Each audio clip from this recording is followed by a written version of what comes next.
इस खेल का सिर्फ एक रूल है, जीतेगा तो जिएगा।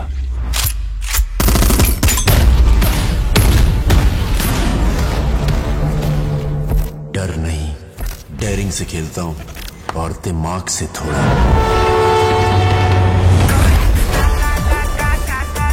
2024 সালে একের পর এক সুপারহিট ছবি রিলিজ হতে চলেছে। এর মধ্যে বিদ্যুৎ জামওয়ালের ক্র্যাক নামে পরিচিত Jitega To Jiyega sports and action cinema release করতে চলেছে ফেব্রুয়ারিতে। বেশ কিছুদিন আগে সিনেমাটার টিজার রিলিজ করেছে। টিজারের সাথে সাথে সিনেমাটার রিলিজ ডেটও কিন্তু অ্যানাউন্সমেন্ট করে দিয়েছে।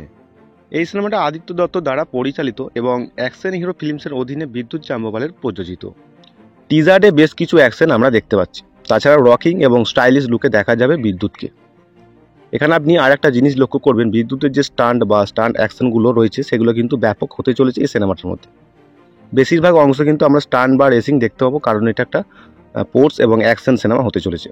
তাছাড়াও এই টিজারের মধ্যে আরেকটা সুপারস্টারকে দেখা গেছে, অর্জুন রামপাল, যিনি একসময় কিন্তু বলিউডে দাপিয়ে বেরিয়েছিলেন। এই দুজন ছাড়াও নোরা ফাতিয়া, অ্যামি জ্যাকসনকে অভিনয় করতে দেখা যাবে এই সিনেমাটার মধ্যে। বিদ্যুৎ এর আগে যেসব সিনেমাগুলো রিলিজ করেছিল সেগুলোতে বেশ কিছু অ্যাকশন আমরা দেখতে পেয়েছি। IB71 পর ফিরে এলো ক্রাক নিয়ে। কমান্ডো 3-তে যেই ধরনের অ্যাকশন বা স্টান্ট আমরা দেখেছি তার থেকে কিন্তু অন্য লেভেলের অ্যাকশন বা স্টান্ট হতে চলেছে এই সিনেমাটার মধ্যে।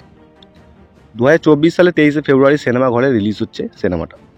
আরও জানতে আমাদের সাথে জুড়ে থাকুন।